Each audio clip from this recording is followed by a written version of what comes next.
"You're going to love the nursing home," my daughter-in-law said, sliding a stack of papers across the dining table. "They have private rooms, bingo nights, everything." My son placed a pen beside my hand. "Just sign, Mom. It'll be easier for everyone." I smiled and wrote my name. They hugged, certain they had won. But when they returned the next morning to take me away, the house was empty, and so were the accounts they planned to steal. This story starts quietly, but it will stay with you. Before we begin, drop a comment. Have you ever had to protect yourself from someone you loved? Yes or no? Your perspective might help someone else today. Quick note, some details. Here are fictionalized to emphasize the lesson. What matters is the message behind it. The kitchen door swung open and hit the back of my chair for the third time in 10 minutes, and I understood exactly where I stood in my son's hierarchy of importance. At 72, I still kept the posture my mother drilled into me decades ago. Shoulders back, chin level, though tonight it felt less like dignity and more like armor. The private dining room at this Pearl District restaurant glittered with candlelight and crystal.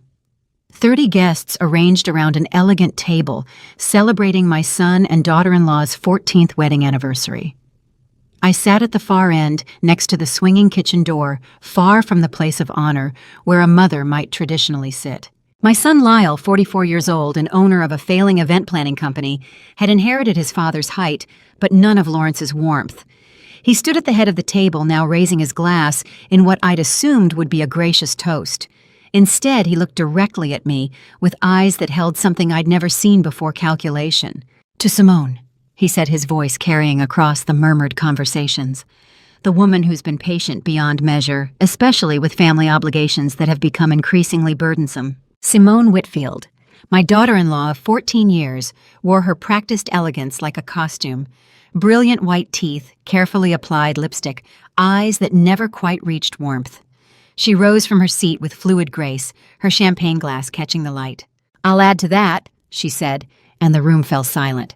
"Mother Hazel, you should feel lucky we even let you sit at this table. What is there to be proud of for an old woman living off a dead man's money?" The words hit like a physical blow, but I kept my face perfectly still. Around us, 30 guests shifted uncomfortably, some studying their plates, others exchanging glances. No one spoke. No one came to my defense. Lyle's voice cut through the uncomfortable silence. "Dad is dead, but you're still clutching onto the house and the workshop as if you're going to live another 50 years. I watched my son speak these words with the same mouth that had once told me I was the best mother in the world. The same mouth that had cried on my shoulder when his first business failed, that I'd fed and kissed and taught to form words of kindness." Simone reached into a leather folder beside her plate and slid a glossy brochure across the table toward me. "Silver Pines Memory Care," the cover read above a stock photo of elderly people smiling over a craft project. Then she leaned close, her expensive perfume cloying in my nostrils, and whispered so only I could hear, "A decent signature or a dementia diagnosis. You choose how you leave that house." I didn't get angry. I didn't cry. I only thought they have just revealed everything I need to know. And they have no idea. 14 months ago, Lawrence died believing our son had grown into a good man. Tonight I learned the truth: he'd been spared. I drove home through Portland's late September rain, the brochure sitting on my passenger seat like evidence. The house in northwest Portland looked the same as it had for 34 years, craftsman-style lights warm in the windows, Lawrence's handmade furniture visible through the glass. But everything felt different now, tainted by the knowledge of what my son and his wife were planning. Sleep was impossible. At 2 a.m, I found myself in Lawrence's study, unable to stay away from the room that still smelled faintly of his aftershave and old books. Everything remained exactly as he'd left it the morning of his stroke, reading glasses folded beside a half-finished crossword, a biography of Teddy Roosevelt marked with a receipt for a bookmark. Lawrence had been dead for 14 months, 70 years old when the stroke took him, but his presence still filled the house we'd shared for 34 years, especially in his study, where every object remained exactly as he'd left it. The security camera monitor sat in the corner of his desk, its light blinking steadily. Lawrence had installed the system 8 months before his death, saying he wanted to make sure I'd be safe when he traveled to furniture shows. I'd never thought to check it after he died. Now sitting in his leather chair, I powered it on. The interface was simple enough: dates times camera angles. I scrolled back 6 weeks and began to watch. The first visit came on a Tuesday afternoon. Lyle let himself in with a key I didn't know he had. He moved through the house with purpose, not the casual comfort of a son visiting his mother, but the focused intent of someone on a mission. He went straight to my bedroom, photographed the financial statements on my desk, with his phone open drawers, took more pictures. The second visit 3 weeks later showed the same pattern. More photographs, this time of the deed to the house, the workshop incorporation papers, my investment account statements. The third visit made my blood run cold. Lyle entered my bathroom. He opened the medicine cabinet and removed my pill organizer, the weekly plastic case with compartments for each day. From his pocket, he pulled a small plastic bag containing pills that looked similar to my blood pressure medication, but weren't quite the same color. Carefully, methodically, he placed 4 of these foreign pills into different compartments, mixing them among my legitimate prescriptions. I sat frozen watching my son poison his mother on a screen. My hands shook as I walked to the bathroom and opened the organizer. There they were, 4 pills of a slightly different shade than the others, so subtle I'd never noticed. How many had I already taken? How many mornings had I woken up dizzy, confused, blaming age, when the confusion itself was their weapon? I found a small envelope in Lawrence's desk and carefully transferred the foreign pills into it, sealing it and writing the date on the outside. Evidence. I had evidence of attempted poisoning, of breaking and entering, of conspiracy to commit fraud. I sat in the darkness of Lawrence's study, holding the small envelope of foreign pills, and for the first time since his death, I understood why he'd installed those cameras. He knew. He had known long before I did. Sunday passed in a fog of sleeplessness and planning.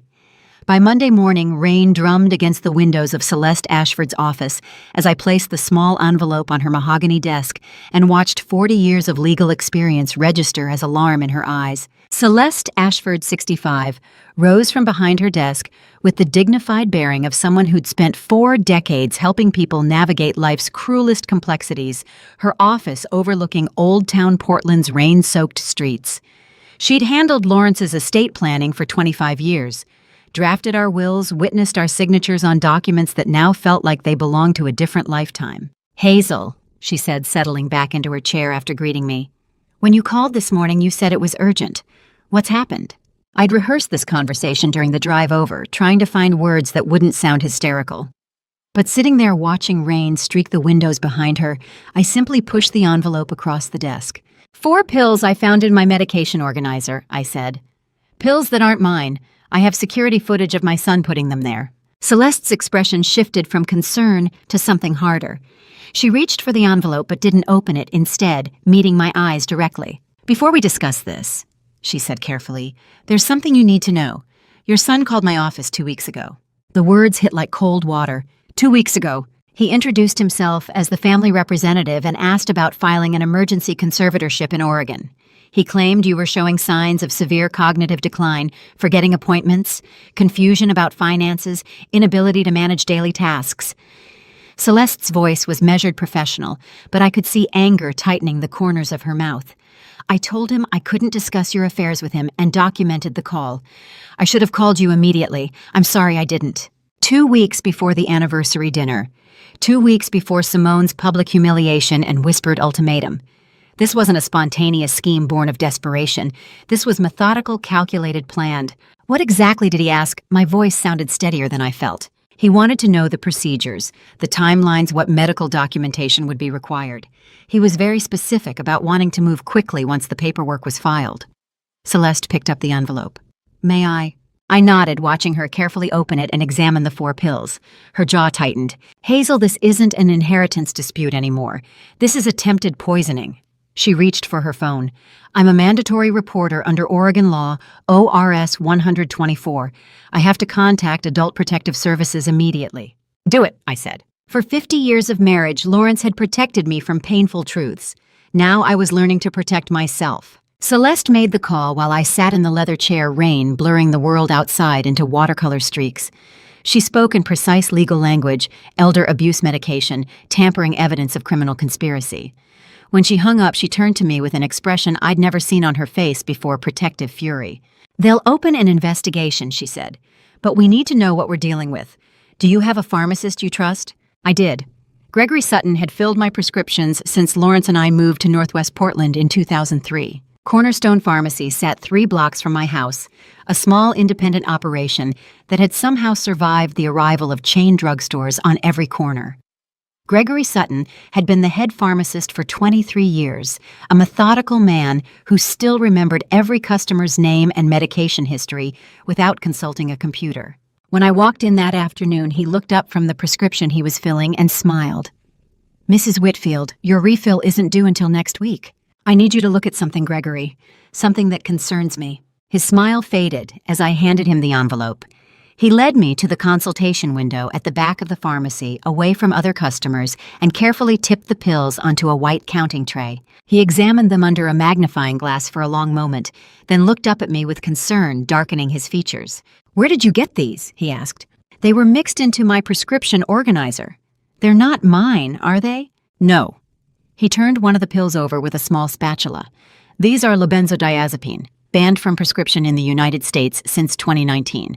The only way to get these now is through unregulated international sources." My hands gripped the edge of the counter. "What do they do?" "They're an older generation sedative discontinued because of severe side effects." Gregory's voice was clinical, but his eyes were kind. "This dosage would cause severe dizziness, confusion, slurred speech, delayed motor responses, all symptoms that could easily be mistaken for early-stage dementia."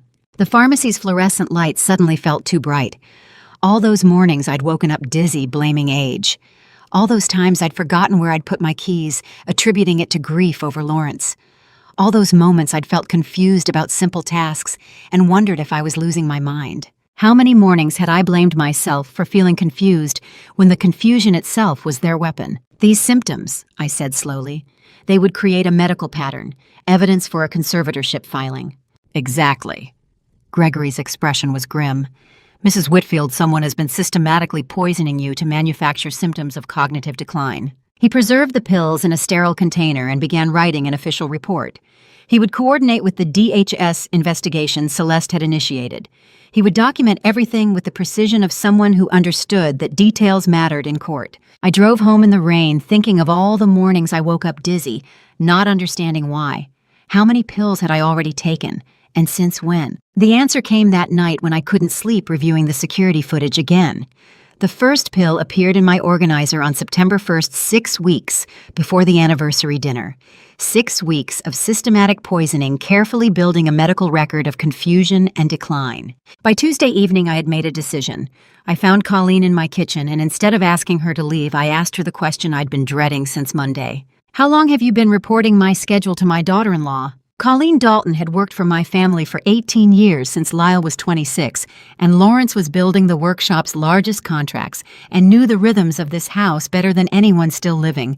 She was 55, efficient and discreet, the kind of person who noticed everything and said little. She looked up from wiping the counter, her expression unreadable.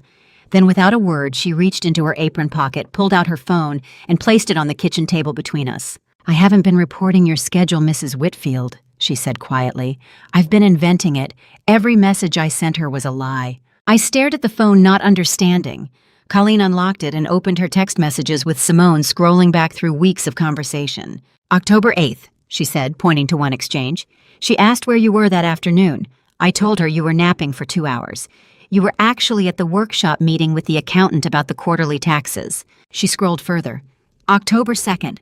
I told her you'd forgotten to turn off the stove and I had to come back to check on you. Here's the photo I sent the stove completely off, every burner cold." My throat tightened as I watched her scroll through message after message. False reports of confusion, forgetfulness, decline. Each one carefully crafted to make Simone believe her poisoning was working while actually documenting nothing but lies. "Why?" I whispered. Colleen met my eyes. "Because 3 months ago, your daughter-in-law offered me $500 to report your daily activities. She said it was because you were getting forgetful and the family needed to know if you were safe." Her voice hardened. "But I've been cleaning houses for 30 years, Mrs. Whitfield.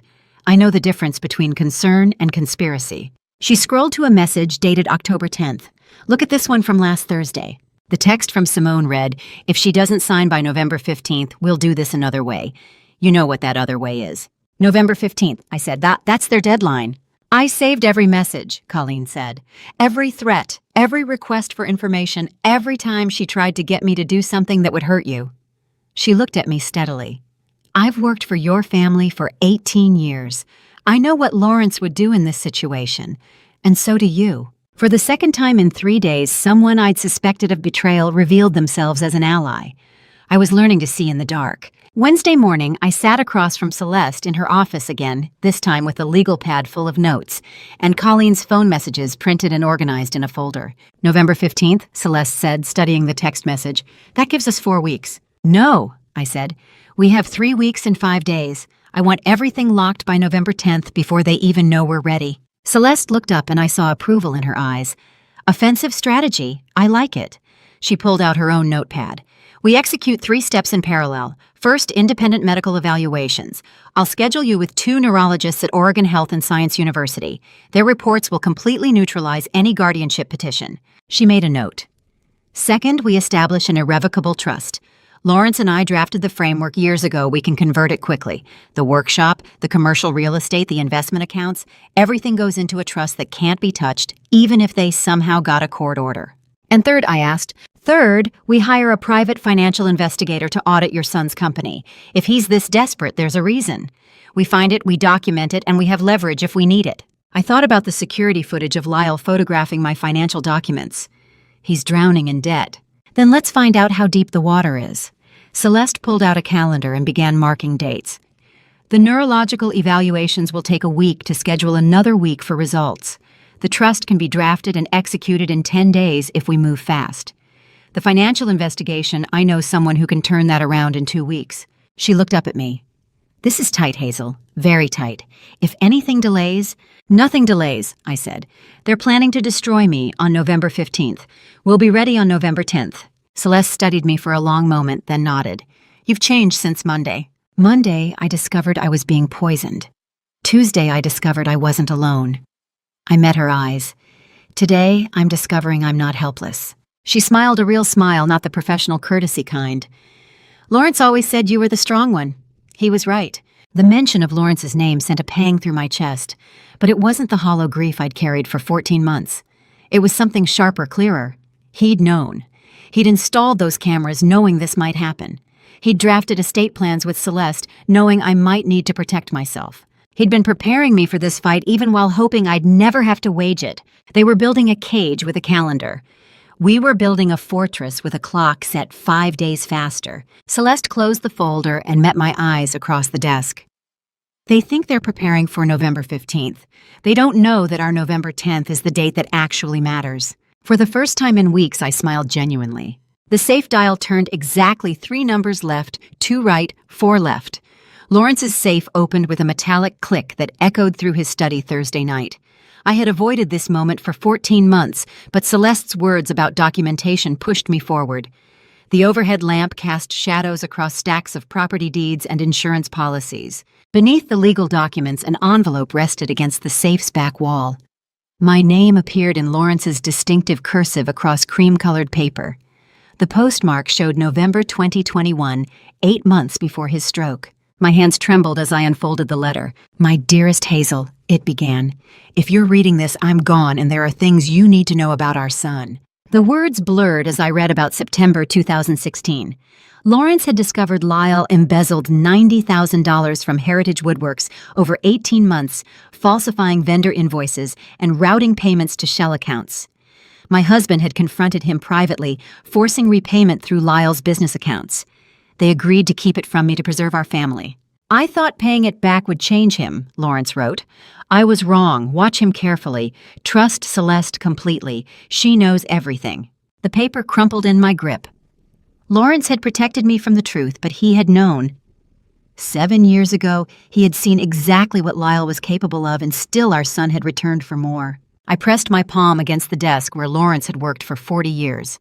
The wood grain felt smooth under my fingers, each curve familiar. He had sat here writing this letter already sick, already knowing I would face this alone. But I wasn't alone. He had left me Celeste the cameras, and now this proof that my instincts were right. The next morning, I began my performance. Lyle arrived Friday afternoon to discuss the medical appointments Simone had scheduled. I met him in the living room wearing yesterday's cardigan inside out, the seams visible along my shoulders. "Lawrence," I said, touching his arm, "when did you get home?" His expression shifted from confusion to something darker. Satisfaction, perhaps. "Mom, it's Lyle. Dad's been gone over a year." I let my face crumble into embarrassment. "Of course. I'm sorry, sweetheart. I don't know where my head is today." I gestured vaguely toward the kitchen. "Have you had lunch? I was just about to make something." "It's 4:30, Mom." "Is it?" I glanced at the grandfather clock with calculated bewilderment. The afternoons get away from me. He stayed 20 minutes asking gentle questions about my routine, my sleep, whether I had been taking my vitamins. I answered with strategic vagueness, mixing accurate details with minor confusions. When he left, I watched through the window as he immediately called someone from his car. His animated gestures told me everything I needed to know. Saturday, I called Lyle asking about a doctor's appointment I claimed to have forgotten. He informed me, patience straining his voice, that the appointment was next Tuesday with Dr. Brennan. "Dr. Brennan?" I repeated. "I thought I saw Dr. Richardson." "Mom, Dr. Richardson retired 3 years ago. Remember, Dr. Brennan took over his practice." "Oh." I let silence stretch. "Yes, I suppose you're right." Dr. Richardson had indeed retired, but I had never been his patient. The lie served its purpose. Sunday evening, Simone visited with prepared meals she had frozen in labeled containers. I thanked her 3 times for the same casserole, asking each time what ingredients it contained. "Chicken, rice, and broccoli," she repeated with thin patience. "Just like I said." "That sounds lovely." I smiled warmly. "What's in it again?" Her jaw tightened, but her eyes gleamed. She stayed for tea, and I let the conversation drift in circles, losing my train of thought mid-sentence, asking questions I had already answered. When she rose to leave, I hugged her. "You're such a blessing," I told her. "Taking care of your old mother-in-law." "Of course," she murmured. "We're family." After the door closed, I stood in the foyer, listening to her heels click down the walkway. Through the window, I saw her pause beside her Mercedes phone already at her ear. She spoke for 90 seconds, nodding once before driving away. The cameras would show me what she said later. Monday morning, I wore my blouse buttoned incorrectly one side, hanging lower than the other. Tuesday, I forgot to offer Lyle coffee when he arrived to drive me to Dr. Brennan's appointment, something I had never failed to do in 44 years of being his mother. Wednesday, the performance reached its crescendo. Simone arrived unexpectedly at 2 o'clock, letting herself in with the key I had never actually given her. She found me in the kitchen, staring at an array of ingredients spread across the counter: flour, sugar, eggs, vanilla. "Hazel, what are you doing?" I turned to her with misty eyes. "I wanted to make Lawrence's birthday cake. It's his favorite, chocolate with vanilla buttercream." "Hazel," she approached slowly, "Lawrence is gone, and his birthday was in April." "Was it?" I touched the flour canister, absently leaving white fingerprints on the ceramic. I could have sworn it was this month. She guided me to a chair with the same careful movements one might use with a confused child. "Let me clean this up. You should rest." I sat obediently while she returned ingredients to cupboards, wiping down surfaces with brisk efficiency. Lyle arrived 15 minutes later, summoned by her text. They spoke in the hallway in lowered voices that carried perfectly to where I sat. "She's deteriorating faster than we thought," Simone said. "The neurologist appointment is Friday. We'll have documentation by next week." "And then?" "Then we move forward. She'll sign next week. She's no longer sharp enough to question the documents." I stared at my hands folded in my lap, maintaining the vacant expression I had practiced in the mirror. Yes, I would sign next week, just not what they thought. Celeste's trust documents sat in my bedroom safe alongside Lawrence's letter and the evidence we were building. November 10th was 17 days away. By then, Lyle and Simone would believe me completely incapable of complex thought. They would be wrong. I had spent 50 years running a business that required precision planning and perfect timing. I had managed payroll for 37 employees, negotiated contracts with suppliers across 3 states, and turned Heritage Woodworks into a Portland institution. A week of pretending to forget where I put my reading glasses was nothing. Let them think they were winning. Let them schedule their neurologist and prepare their paperwork. Let Simone believe her ticket to Singapore was purchased with my confusion. Every conversation I overheard, every unguarded word they spoke in my presence, became another weapon in Celeste's arsenal. The trap was closing. They just didn't know they were the ones inside it. The investigator's folder arrived at Celeste's office on a gray November morning, and the first page contained a single scanned image that made my hands go cold, my signature from the Marriott Hotel contract, the proudest day in Heritage Woodworks history, forged to guarantee my son's bankruptcy. Maria Reyes had spent 15 years as a commercial bank auditor before becoming a private financial investigator specializing in elder exploitation cases, and she had learned to recognize forgery patterns that even federal agencies sometimes missed. She sat across from Celeste's mahogany desk, her report folder open between us. He used a scanned signature from a Heritage Woodworks supply contract to guarantee $620,000 from Pacific Northwest Commercial Bank, Maria said. The signature is yours. The loan guarantee is a forgery. Celeste leaned forward. Do you know which contract he copied the signature from? The timing matters for the fraud timeline? The 2019 Marriott Hotel contract. Your largest order on record. He scanned your signature from the day you signed the deal that saved the workshop and used it to destroy his own company. I remembered that afternoon 300 custom furniture pieces for Portland's new Marriott downtown Lawrence beside me as I signed the contract that would employ every craftsperson in our shop for 18 months. We had celebrated with champagne in this very office. Lyle had been there. He had watched me sign. He had probably photographed the document himself. The final disbursement of $180,000 is currently on hold, Maria continued. The bank requested additional verification last week. That's your window. Celeste was already drafting the letter, her fingers moving across the keyboard. I'm sending official notice to Pacific Northwest declaring the signature a forgery. They'll freeze the account within the hour. Maria, you've reported this to the Division of Financial Regulation and the FBI Portland Field Office for Federal Wire Fraud. The paper trail is documented. I stared at the scanned signature, my handwriting, my pride weaponized against everything Lawrence and I had built. 2 days later, I sat in Oregon Health and Science University's neurology department, while Dr. Elizabeth Crane, lead neurologist at OHSU's Memory Disorders Clinic, reviewed the assessment results. She had evaluated over 3,000 dementia cases in her 28-year career and could spot a fraudulent diagnosis within minutes of reviewing the assessment protocol. No signs of dementia, she said, removing her reading glasses. Your cognitive function scores are actually above the median for your age bracket. Whoever wrote that private diagnosis either didn't examine you properly or didn't examine you at all. Dr. Raymond Holt, the second independent neurologist who specialized in toxicology-related cognitive impairment, entered with my blood work results. He had testified as an expert witness in 14 elder abuse cases involving medication tampering. The blood panel shows trace benzodiazepine metabolites, he said. Given the half-life, I'd estimate regular consumption over 4 to 6 weeks, ending approximately 2 weeks ago. The tea Simone had brought, the cookies that arrived weekly in cheerful tins, the concern in her voice as she offered to help with my medications. Dr. Crane reviewed the private doctor's report that Simone had submitted, her expression darkening. This diagnosis used no standard assessment tools, no mini mental state examination, no Montreal cognitive assessment, no clinical dementia rating. There's no methodology documented at all. Is that unusual, I asked? It's impossible. No legitimate neurologist would diagnose dementia without standardized testing. This report is medically invalid and potentially fraudulent. Dr. Holt nodded. I'll need to write a rebuttal report for the court if necessary. This private diagnosis is not just wrong, it's potentially criminal. I walked out of OHSU into November, sunlight feeling lighter than I had in months. Science had given me what family never would, proof that I was exactly who I had always been, sharp, capable, and worth more than the sum they tried to reduce me to. November 8th arrived cold and clear. In Celeste's office, I signed the irrevocable trust documents that would protect everything Lawrence and I had built. Leonie Mercer, 35, had been a terrified 17-year-old standing at the workshop door 15 years ago, not daring to step inside until I handed her the first scholarship check that would change her life forever. Today, she walked into Celeste's office as a federal financial audit expert chosen to execute my trust. She shook my hand with the same firm grip Lawrence had taught every apprentice.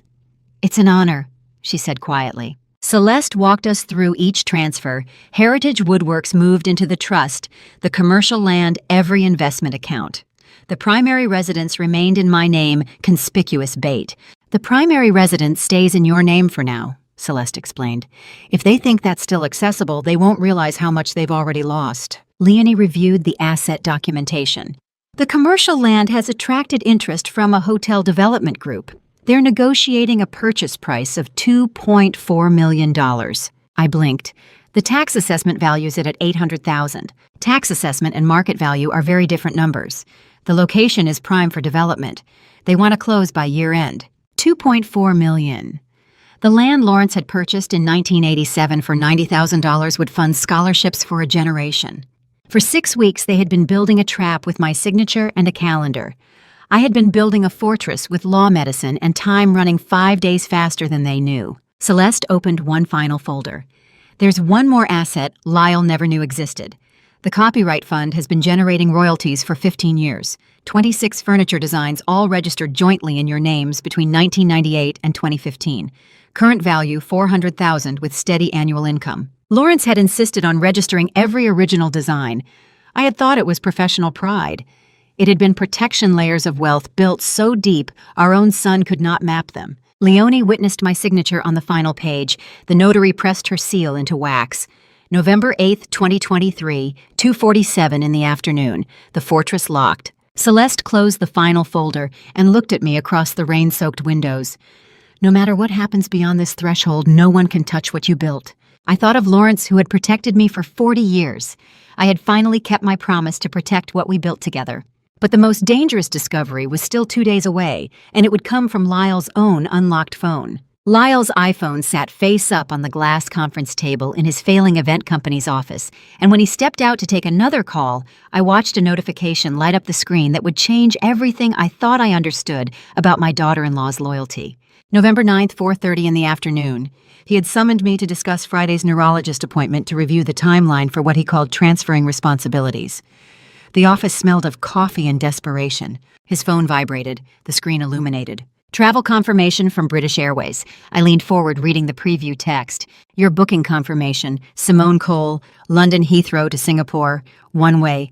December 3rd, 2023. One way.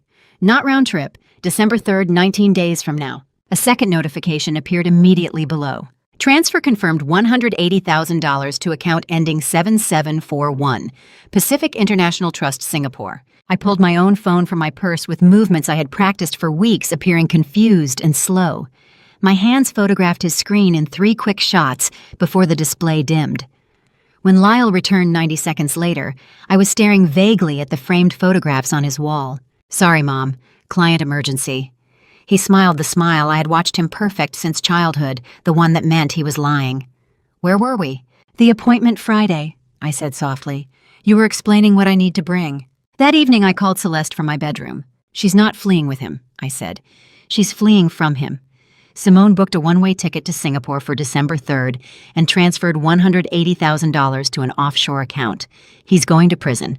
She's going to disappear. Celeste was silent for 3 seconds. Does he know? Not yet, but he will. Before I tell you what happened when Lyle discovered that betrayal, are you still with me? Comment A if you think Simone planned this escape from the beginning, or B if desperation pushed her to it, and tell me in one short sentence why you chose that answer. Please note some details ahead are dramatized for narrative impact, though the core lesson remains real. November 10th, 11 o'clock at night. My phone rang with Lyle's number. Mom! His voice trembled in a way I had not heard since he was 17. Simone isn't... She's not planning to stay. But we still need to do this. I still need to do this. The debt is real. The lawsuit is real. I can't go to prison. I sat up in the darkness, Lawrence's side of the bed, empty for 14 months. And what about what you are doing to your mother, Lyle? What about what you're doing to me? Silence stretched between us, broken only by his breathing. I'm sorry, he whispered finally. I'm so sorry. The line went dead. I held the phone in the darkness, understanding with terrible clarity that my son knew his wife was betraying him and had chosen to betray his mother anyway. He knew he was being abandoned and still believed stealing from me would somehow save him. In the darkness of my bedroom that night, I understood something Lawrence had tried to tell me in his letter. Sometimes the people you love most are the ones least capable of loving you back the way you deserve. I still loved Lyle. I would always love him. But loving someone does not mean letting them destroy you. Monday morning, November 12th, I called my son at 9 o'clock sharp. Lyle. I let my voice crack with exhaustion. I've been thinking. Maybe you and Simone are right about everything. I want to meet you both this Friday to go over the papers. I'll sign whatever you need. I heard him relay this message immediately, his hand not even covering the phone. She's ready to sign. Friday. She said she'll sign whatever we need. Simone's voice in the background triumphant, though too distant to make out words. 3 o'clock Friday, Lyle asked. At your house. 3 o'clock, I confirmed. I'll have everything ready. They thought they were closing a trap on Friday. They had no idea Friday was when the trap I had been building for 6 weeks would finally spring shut. Celeste arrived at my house an hour later with 2 equipment cases. She walked straight to Lawrence's old office, examining the wall panels he had installed 40 years ago. Lawrence's wiring system was better than he knew, she said, opening the first case. Wide-angle lens here, backup recorder here. Every word, every expression, every moment they think they've won. She installed 3 cameras over the next 2 hours, using the infrastructure Lawrence had built for his workshop security system. The living room camera hid behind the antique clock on the mantel. The hallway camera nested in the crown molding. The third pointed from the bookshelf disguised inside a leather-bound Dickens that no one had opened in 20 years. Colleen arrived at noon, surveying the living room with the eye of someone who had arranged this furniture for 18 years. "The sofa faces the mantel camera," she observed. "If they sit there, we get full face. The armchairs catch the bookshelf angle. Where do you want them?" "Sofa," I said. "I'll take the chair facing them. Every word on camera." She adjusted the coffee table, moved a lamp 3 inches left, repositioned the side chairs with precision that looked casual but was absolutely calculated. By the time she finished, every critical seat aligned perfectly within camera frame. Celeste tested the feeds on her laptop. Leonie has her instructions. She arrives at 3:30, exactly 30 minutes after they think the meeting started. She'll have the trust documents and the FBI contact information. The timing matters. I looked around my living room, the room where Lawrence and I opened Christmas gifts with the boys, where we celebrated Lyle's 18th birthday, where we built a family I thought would last forever. This Friday, this room would be the last place they ever thought they were winning. Friday, November 14th, 3 o'clock. 1 day before their deadline, 5 days after mine. They would walk through my door believing I was defeated. The cameras would be watching, Leonie would be waiting 2 blocks away, and I would finally stop pretending to be the confused old woman they needed me to be. The trap was set, they just had to step inside. The doorbell rang at exactly 3 o'clock Friday afternoon, November 14th. 1 day before their deadline, 5 days after mine. When I opened the door to see Lyle and Simone standing there radiating confidence and carrying a folder of documents they believed would end this, I thought only of the hidden cameras already recording their arrival. Lyle wore the charcoal suit he reserved for important clients. Simone had chosen cream silk and pearls dressed for victory. They stepped into my foyer with the casual entitlement of people who believed they owned what they were standing on. "Mom," Lyle kissed my cheek, the gesture automatic and hollow. "Thanks for agreeing to meet." I led them into the living room, where Colleen had positioned every piece of furniture with surgical precision. They sat exactly where we had planned, centered on the sofa facing Lawrence's handmade oak coffee table, their backs to the mantel clock that held the primary camera. Simone placed the leather folder on the table between us, her manicured nails tapping against the surface. I settled into the armchair facing them, the bookshelf camera capturing my left profile, the hallway angle catching their full expressions. "Let me be direct," Simone said, sliding the documents across the table with a pen. "Sign it. You've caused enough trouble for everyone. An old woman with a few years left doesn't need a $1 million house or a workshop you no longer have the strength to manage." I looked at the papers without touching them. Power of attorney, conservatorship petition, property transfer authorization. Every page flagged with adhesive arrows pointing to signature lines. Lyle leaned forward, his voice careful and cold. "If you don't sign, we will prove you are incompetent. One way or another, you are leaving this house next week. The choice is whether you leave with dignity or without it."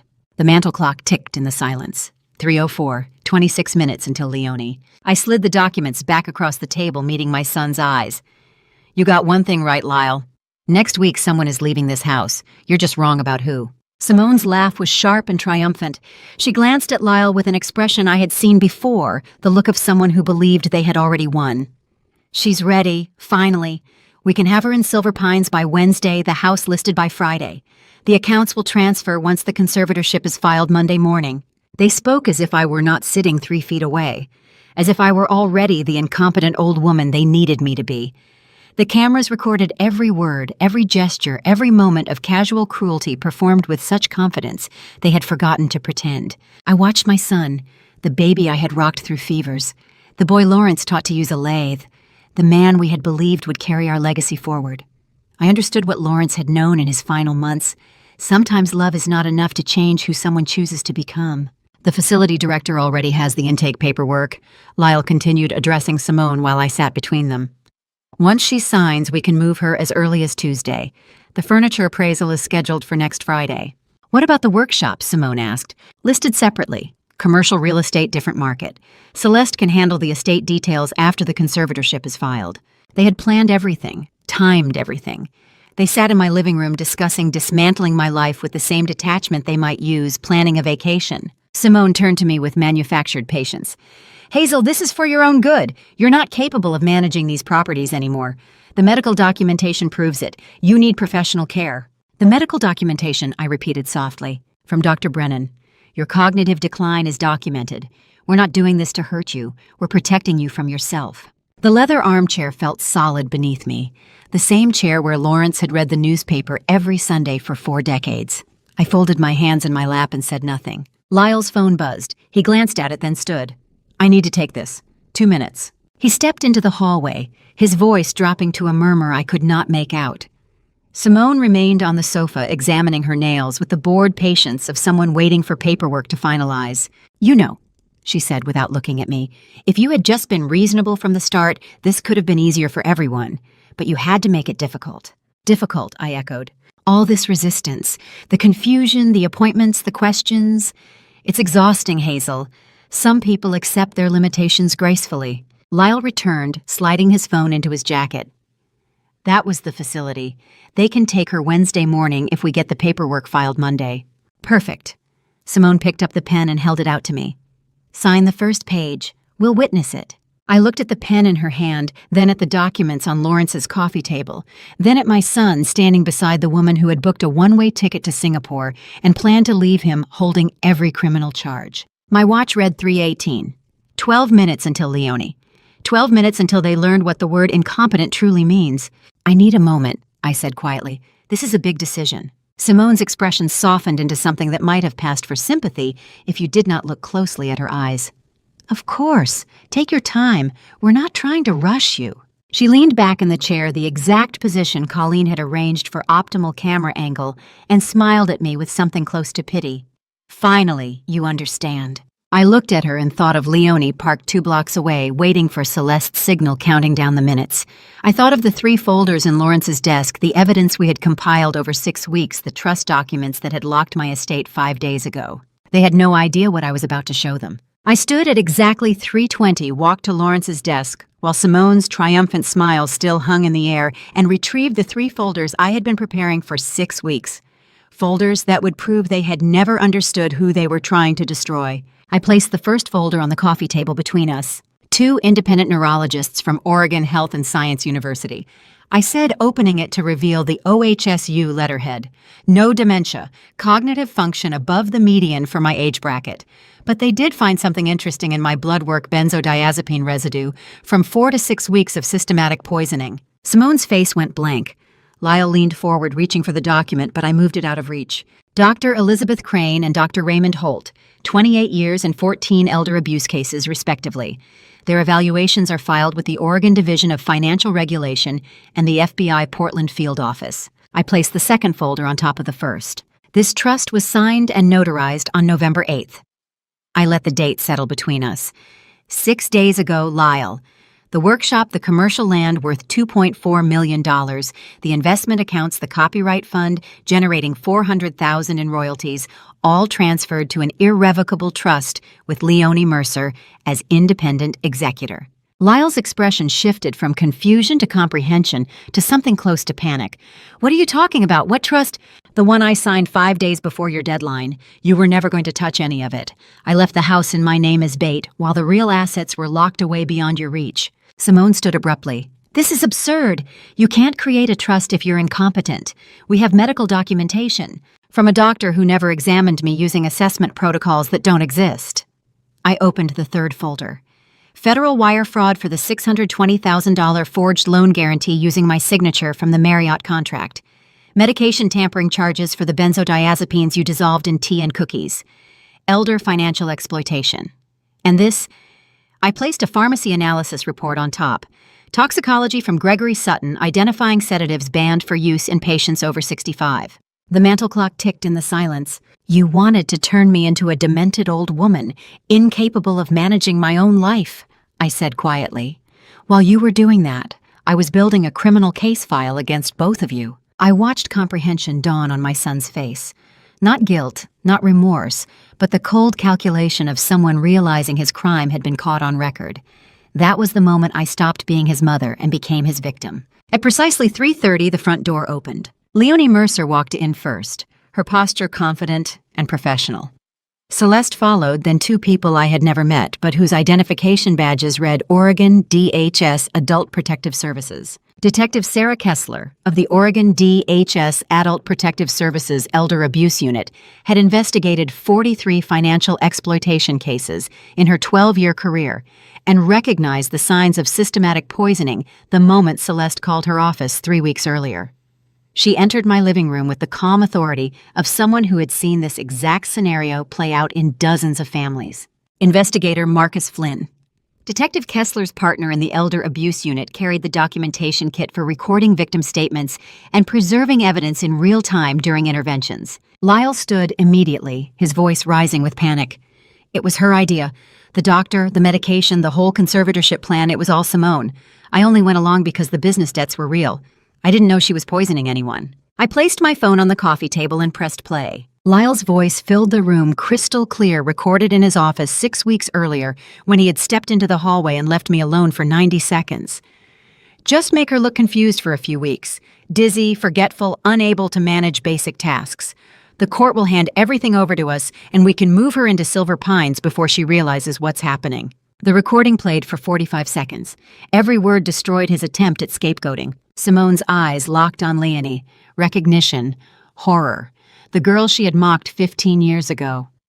That poor girl the old woman dragged off the street was now the woman holding her future in federal authority. "You," Simone whispered. Leonie's expression remained professionally neutral. "Mrs. Whitfield, I'm here as executor of the irrevocable trust established November 8, 2023. All documentation has been filed with the appropriate federal and state agencies." Detective Kessler stepped forward.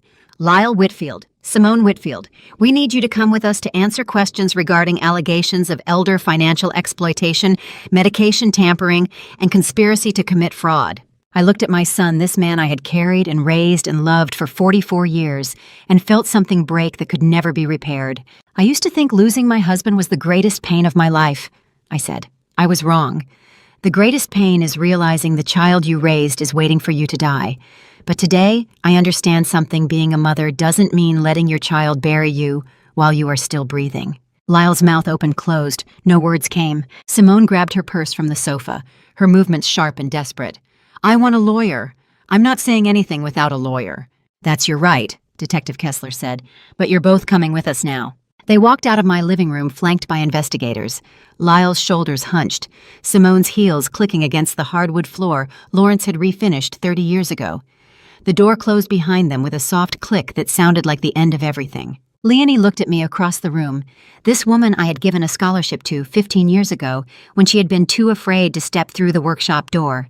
Today she had walked into my living room and ended it all. Lawrence would have loved this, but the law moved slowly, and consequences would unfold over weeks, each one stripping away another piece of the lives they had built on lies.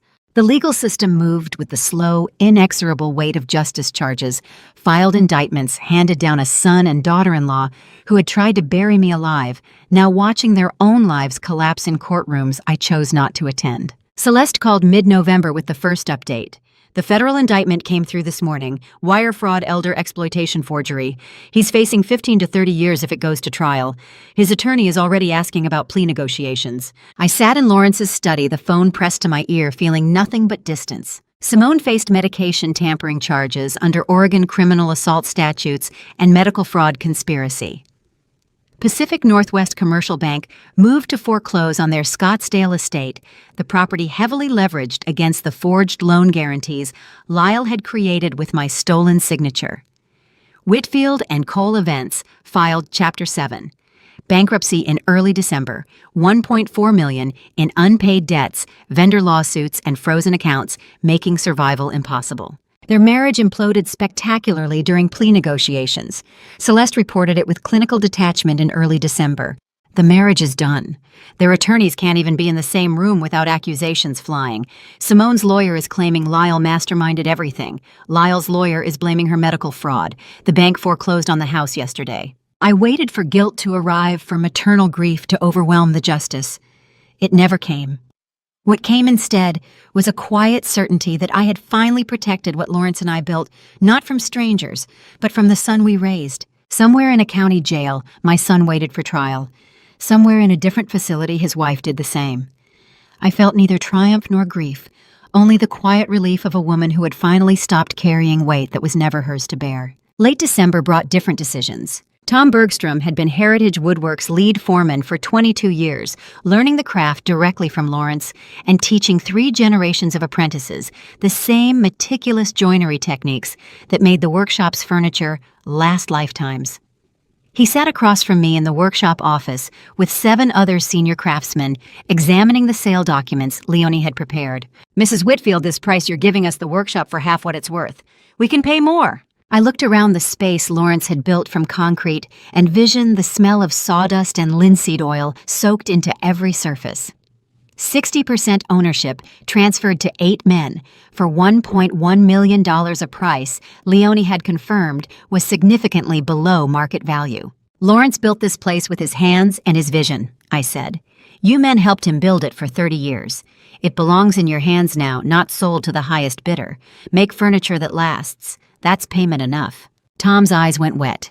He signed the document with the same careful precision he used cutting dovetail joints. Leonie called 3 days later. The hotel group closed at $2.4 million yesterday. The Lawrence Whitfield Foundation is fully funded $1 million supporting elder abuse victims across Oregon. First grants go out January 15th. The commercial land Lawrence had purchased in 1987 for $90,000 would now fund scholarships, legal aid, and protective services for people facing exactly what I had survived. The irony felt like justice wearing a different face. I moved to Cannon Beach the week before Christmas. The cottage sat on a quiet street 3 blocks from the ocean, modest and weathered with wide windows facing west toward Haystack Rock. I signed the lease standing in the empty living room, listening to December wind rattle the glass, and felt something settle in my chest that had been displaced for months. This was the exact stretch of beach where Lawrence had proposed in the summer of 1973, 50 years ago. We had walked barefoot in the sand-eaten fish and chips from a paper basket, and he had knelt beside a tidal pool and asked me to build a life with him. I had said yes without hesitation. The December Pacific crashed against Haystack Rock the way it had for millions of years before me, and would for millions after indifferent, eternal, beautiful, in the way of things that exist without needing anyone's permission. Unpacking took 3 days. I placed Lawrence's vintage workbench by the largest window facing the ocean, the wood worn smooth by decades of his hands. His old tools went in the drawer he had built with mortise and tenon joints that would outlast us both. The 1987 design sketchbook sat beside the framed photograph of us smiling at the 2019 Marriott contract, signing the proudest day of our professional lives, and the signature Lyle would later forge to destroy his own future. I arranged everything the way Lawrence would have wanted, precise, functional, beautiful, in its simplicity. Colleen had helped me pack the Portland house sorting 40 years of marriage into boxes marked Keep, Donate, and Storage. She cried when I told her the cottage had only 1 bedroom, and I would not need a housekeeper anymore. "You'll visit," I said. "The beach is only 90 minutes away." "Every month," she promised. Celeste drove down on Christmas Eve with a bottle of wine and updates I had not asked for. Lyle's attorney was negotiating a plea deal. Simone had stopped cooperating with investigators after learning about the Singapore ticket evidence. The trials would likely proceed separately in spring. We sat on the small deck watching the winter ocean turn silver in the fading light. "Do you miss him?" Celeste asked quietly. "Lawrence every day." I meant Lyle. I thought about that for a long time. I missed the child I thought I raised. The man he became, I never really knew him at all. That afternoon, a letter was delivered to the cottage. Lyle's handwriting on the envelope, the paper creased and worn as though it had been written, crumpled and smoothed out many times before finally being mailed. I placed it on Lawrence's desk, unopened, and looked out at the ocean for a long time. The sun was setting, painting Haystack Rock in shades of orange and gold that would disappear in minutes. Everything beautiful was temporary. Everything that mattered required the courage to choose what you would protect and what you would let go. Only then did I pick it up. I opened my son's letter at Lawrence's workbench as winter light faded over the Pacific, the same ocean that had witnessed our proposal 50 years ago, now watching me read words that could not undo what had been done, but tried anyway. The paper was standard prison stationery, thin and institutional. Lyle's handwriting remained unchanged, the same careful script Lawrence had taught him at age 7, tracing letters in sawdust on the workshop floor. He wrote that he expected no forgiveness. He could not explain what he had become, only that debt and fear had turned him into someone we never raised. He had destroyed the only inheritance that truly mattered, our trust. He knew sorry wasn't enough, but it was all he had left to give. I read slowly. The winter light turned amber through the cottage windows. Haystack Rock stood dark against the horizon waves, breaking white at its base. He had spent months thinking about what he had done.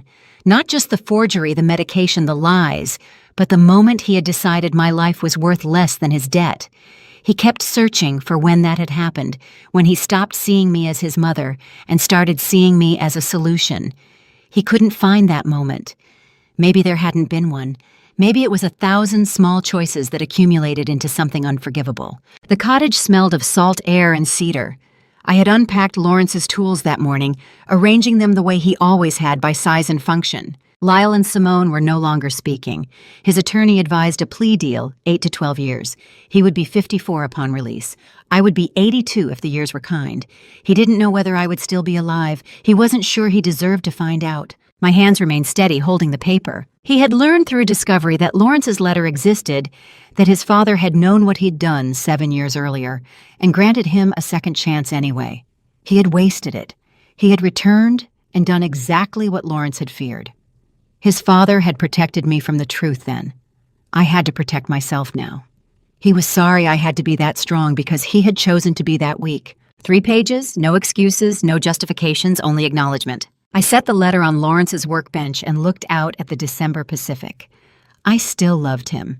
That was the cruelest part. Love does not disappear simply because someone proves themselves unworthy of it. But love is not permission to be destroyed. Lawrence understood that. Now, finally, so did I. He had written, "Don't let them make you small."